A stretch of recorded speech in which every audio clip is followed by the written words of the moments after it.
Superheroes, at their best, can transcend cultural boundaries. They become symbols for hope, justice, responsibility, and more.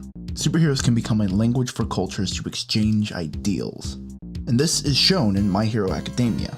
A superhero manga, Hero Aka is an international hit. But the superheroes that it pulls influence from are not the Sentai, Riders, and Ultras that Japan is known for. No, the heroes in this story are decidedly more Western. It doesn't take a rocket surgeon to realize that American comic books serve as some form of influence. So, I decided to make a small list giving some suggestions for American comic books you might like if you are a fan of My Hero Academia. A quick note, I will be using back of book spoilers when talking about Hero Aka, meaning that plot details will be alluded to but never go into so much detail. So, let's begin. My Hero Academia is a story of a young man who comes into superpowers in a world of superheroes. We follow the main character, Izuku, as he comes into his powers, and explores how he will fit into this world. If you're a fan of this, you may also like Robert Kirkman's long-running series, Invincible. The setup for both are somewhat similar, but that is because of the tropes inherent in a superhero world. Both main characters want to be heroes, to prove themselves and to help the world. Izuku receives his powers from All Might, an eventual father figure, while Mark, the main character in Invincible, gets his powers directly from his father. But in the beginnings of both their heroic careers, they are forced to come to terms with their future places as being the most powerful heroes. By talking with their peers, doing heroic actions, and coming face to face with other ideals, they are allowed to become better heroes than they ever imagined. A word of warning, however, Invincible is not as friendly as My Hero Academia. Going too far into it would spoil a comic that I love.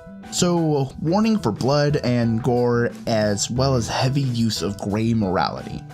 While My Hero Academia has villains that can be downright monstrous, you know that the heroes will be heroes at the end of the day. However, Invincible often makes you question heroism and the actions done in service of it. Both series take a look at the ideals present in superhero fiction, while My Hero Academia being optimistic and Invincible being cynical. But both showing what it means to be a hero. There's only one run of Invincible, so I suggest starting from issue 1. But Izuku is not alone. He does have his classmates, a good number of which have had their own character arcs. In their interactions with Izuku, we see aspects of their growth, and the possible heroes they can become. And while most do fall into distinct tropes, the writing tries to do as much new with them as possible, not unlike Marvel's Runaways. In Runaways, we follow a young group of 6, as all at once they learn that they have superpowers and that their parents are supervillains, and that only they can stop them. They escape from their families and vow to do just that.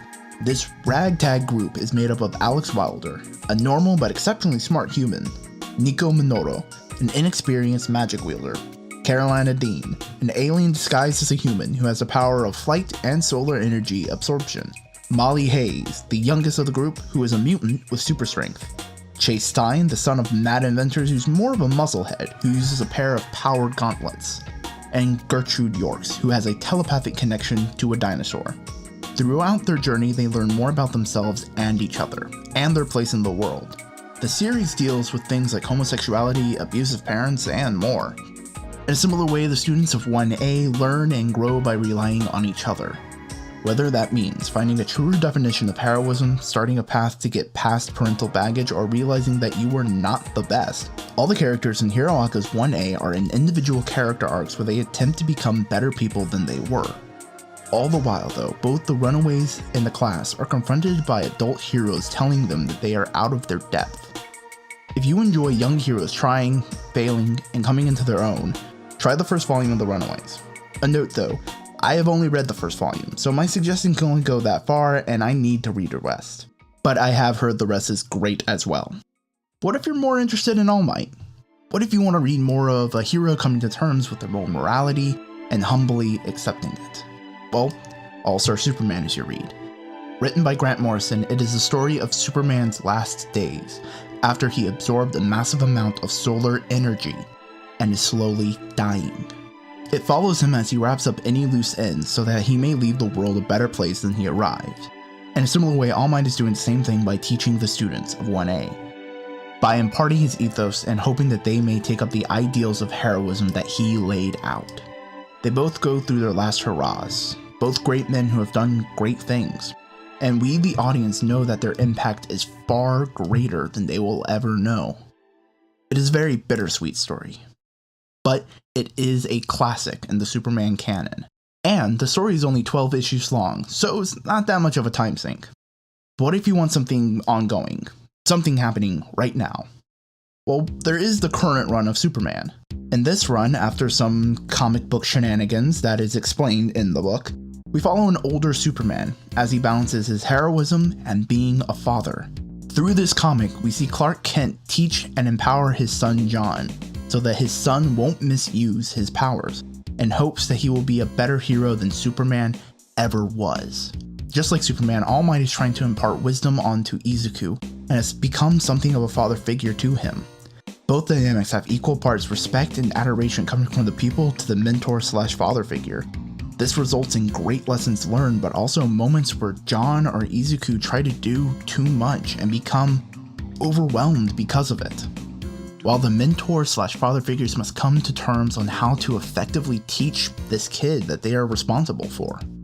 The dynamic just infuses the story with great character arcs for all the parties involved. Like I said, this is the latest run on Superman, so it's relatively easy to get into.